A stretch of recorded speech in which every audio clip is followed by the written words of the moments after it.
ตำรวจหูปวดเวียกเฮือนการศาลเป็นเมียทหา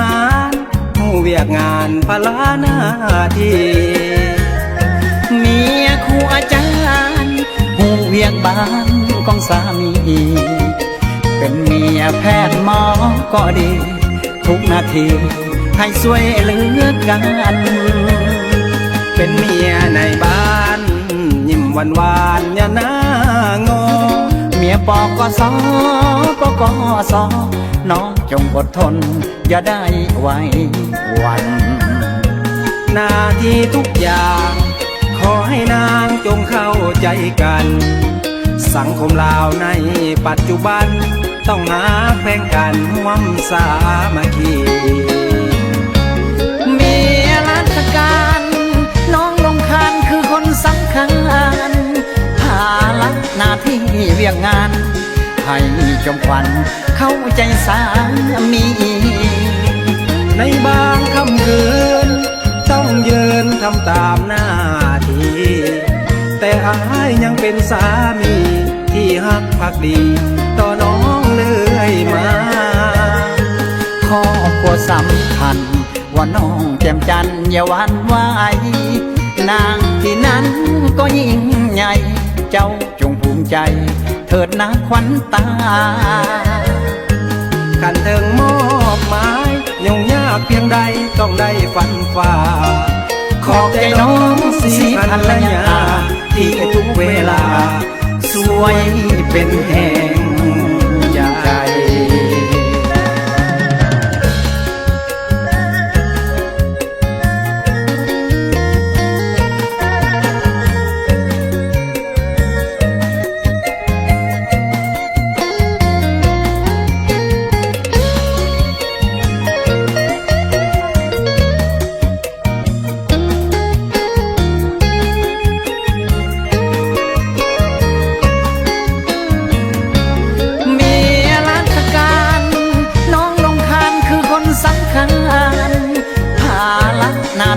เวียงงานให้จมควันเข้าใจสามีในบางค่ำคืนต้องยืนทำตามหน้าที่แต่อายยังเป็นสามีที่ฮักภักดีต่อน้องเลื่อยมาครอบครัวสำคัญว่าน้องแจ่มจันทร์อย่าหวั่นไหวนางที่นั้นก็ยิ่งใหญ่เจ้าจงภูมิใจเถิดนะขวัญตาขันเถิงมอบหมายยุ่งยากเพียงใดต้องได้ฝันฝ่าขอบใจน้องสีภรรยาที่ทุกเวลาสวยเป็นแห่งใจ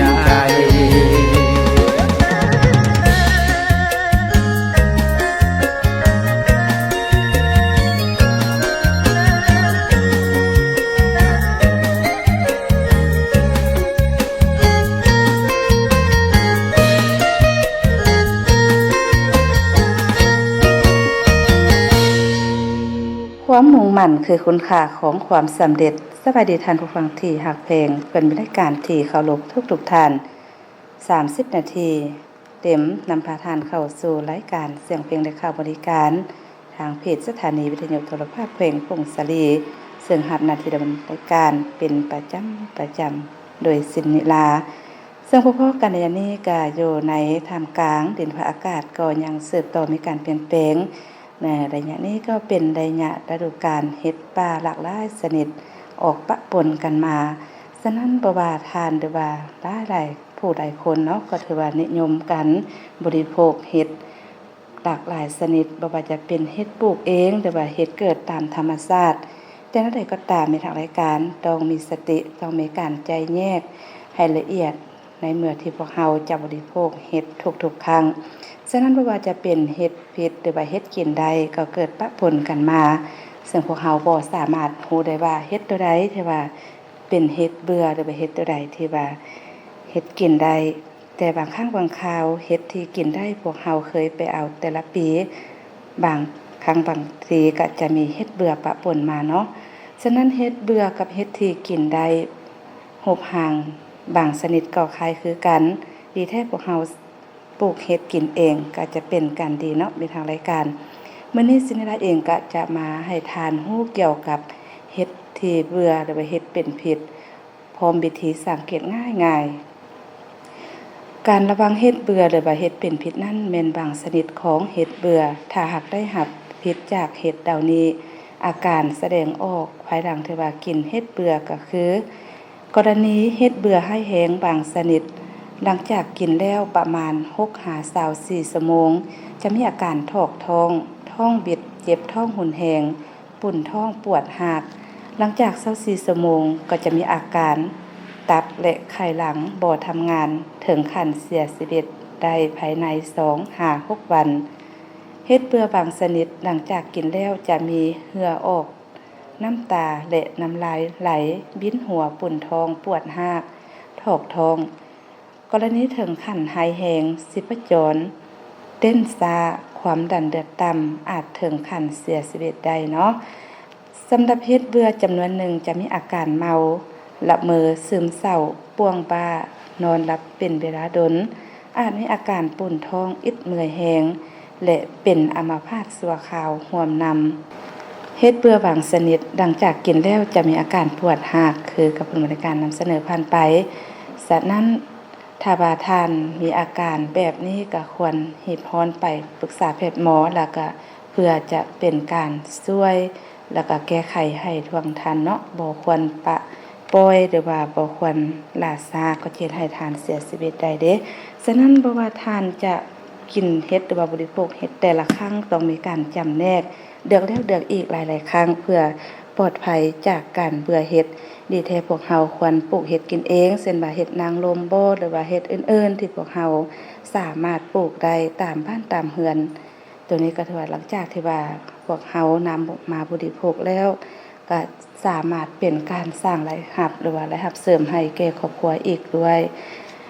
ทั้งหมดทั้งมวลที่ผมรายการนำเสนอผ่านไปก็แม่นผลให้ของการที่ว่าพวกเฮาบริโภคเฮ็ดพวกเฮาบ่สามารถ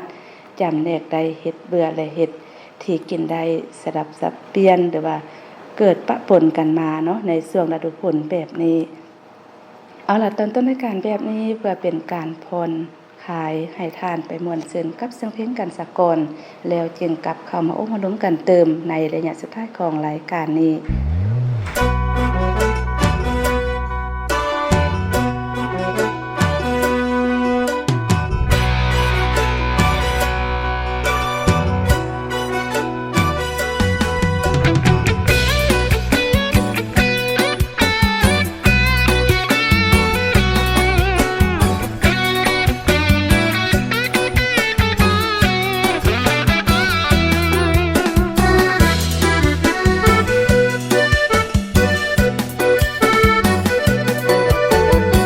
น้องเปรียบพงเอิญฟ้าไอ้ดำคือกาเกลือกับน้ำมันก็แนวว่าเรียกต่างกันอายอยู่กับน้ำมันน้องอยู่น้ำแป้งน้องลาเสริมสวยแต่อายบ่รวยเพียงนักซ่อมแปลงทุกวันน้องต้องได้แต่งผู้บ่าวซ่อมแป้งต้องแย่งที่ใจน้องทาเล็บสีแดงแต่อายซ่อมแป้งทาน้ำมันดำจังแม่นเพิ่นเว้าบ่อำจะแดงหรือดำสำคัญที่ใจ แต่งหน้าทาแป้งให้อายซ่อมแป้งได้บอกหวันใจจะให้น้องแต่งก็ได้แต่อายต้องไปล้างหน้าเปื้อนน้ำมันโอวาสนาเกิดมาเป็นนักซ่อมแป้งแต่เศร้าหมดแรงซ่อมแป้งแต่งรถทุกวันผู้บ่าวซ่อมแป้งมือแลงเด้อพบกันอายเมื่อยเฮ็ดเวียกทั้งวันมือแลงพบกันน้องจะนวดให้อายเกิดมาชาตินี้บ่มีเวลาสิได้ทาแป้งแนวอายเป็นนักซ่อมแป้งสิทาแป้งแป้งรถจังใดได้ขอบใจคำแพงเห็นใจซ่อมแป้งผู้ดำนอกขาวในแป้งรถอายยังแป้งได้ แต่งแปลงหัวใจของน้องได้บ่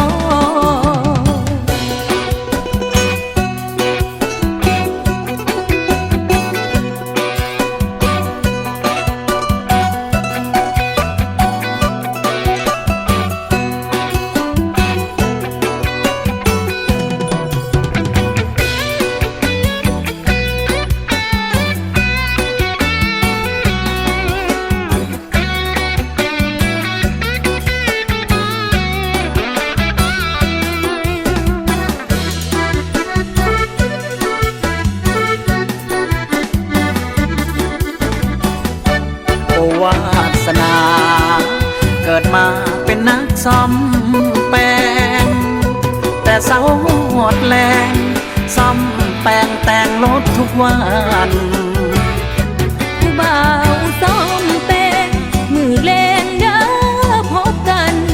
อายเมื่อยเฮ็ดเวียกทั้งวันมือแรงพบกันน้องจะนวดให้อายเกิดมาชาตินี้บ่มีเวลาสิได้ทาแป้งแนวอายเป็นนักซ่อมแปลงสิทาแป้งแป้งรถจังใดได้ขอบใจคำแพงเห็นใจซ่อมแป้งผู้ดำนอกขาวในแป้งรถอายยังแป้งได้แต่งแป้งหัวใจของน้องได้บ่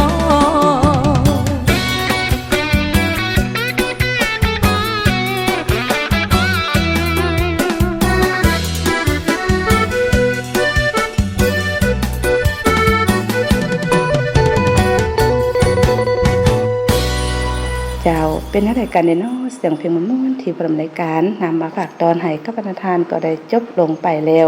ไม่ทางรายการที่อยากเพลงในช่วงระยะนี้นอกจากเป็นช่วงระยะที่ว่าหลายภาคส่วนใดผู้ใดคนได้ร่วมแรงร่วมใจกันในการปลูกต้นไม้เพื่อทดแทนต้นไม้ที่เสียไปทางเปลี่ยนการปลูกจิตสำนึกให้แก่เยาวชนคนหุ่นน้อย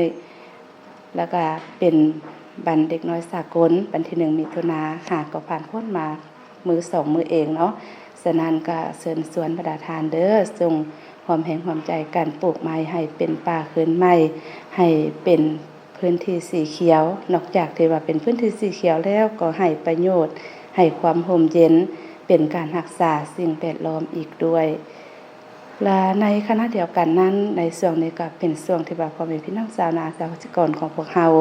ก็แม่นพร้อมสวมใส่ในการปักดำเข้าหน้าปีเพื่อให้ทวงทันกับฤดูกาลซึ่งใดท้องถิ่นใดเขตใดบ่อนก็ถือว่าได้ปักดำไปที่เป็นที่เรียบร้อย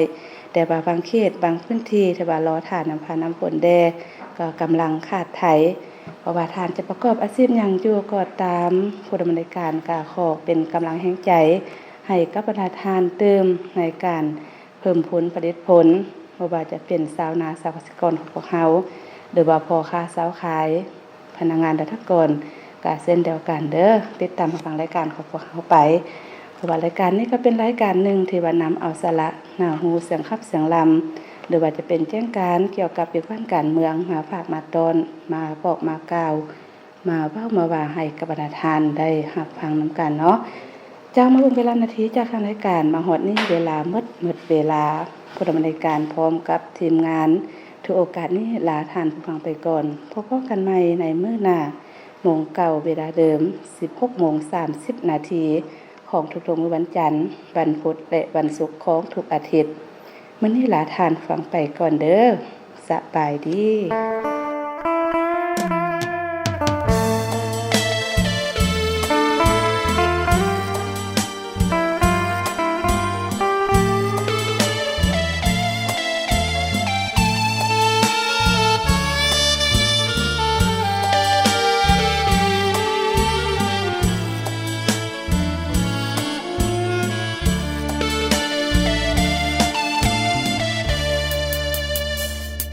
ยังกินน้ำหอมก็ตอมใจอ้ายแทบขาดความสวยก็เกินพิกัดอ้ายบ่อาจคว้ามาเป็นแฟนได้เพียงสบตานึกเสียว่าเป็นบุญเหลือแสนที่หนึ่งถ้าให้คะแนน ตำแหน่งแฟนไผเด้จะขอน้องเกิดมางามหรือนงลามเทวันปั้นแต่งสายตาหลายคนเขาแย่สอดแสกแสงหวังใจไม้ปองคนขายแห่งงานอย่างอายได้เพียงจ้องมองเพียงคิดอยากหมายตาจ้องบอกกาลองเจียมตัวพ่อจนดอกฟ้ามาวัดเป็นเพียงตำนานเรื่องราวก้าวขานสืบสานมาหลายเส้นคนเป็นเพียงกระต่ายไม้จันอยู่ฟ้าเบื้องบนวันใดดวงดาวจะหล่นดอกหญ้าต้องทนจนวันสิ้นวาเพียงกินน้ำหอมก็ตอมใจอ้ายแทบขาดนี่ลือสวรรค์นี่ว่าอ้ายบ่อาจคว้ามาคู่ใจ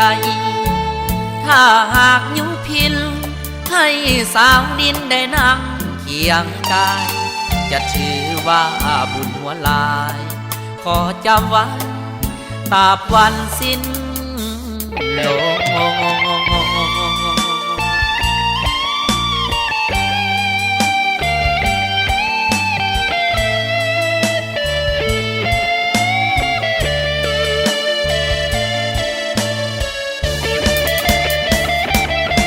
อกฟ้า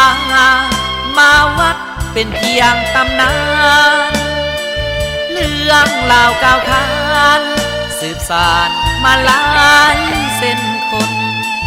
เป็นเพียงกระต่ายไม้จันอยู่ฟ้าเบื้องบนวันใดดวงดาวจะหล่นดอกหญ้าต้องทนจนวันสิ้นวาเพียงกินน้ำหอมก็ตอมใจอ้ายแทบขาดนี่ลือสวรรค์นี่ว่าอ้ายบ่อาจคว้ามาคู่ใจถ้าหากยุพินให้สาวดินได้นั่งเคียงกายจะถือว่าบุญหัวลายขอจำไว้ตราบวันสิ้น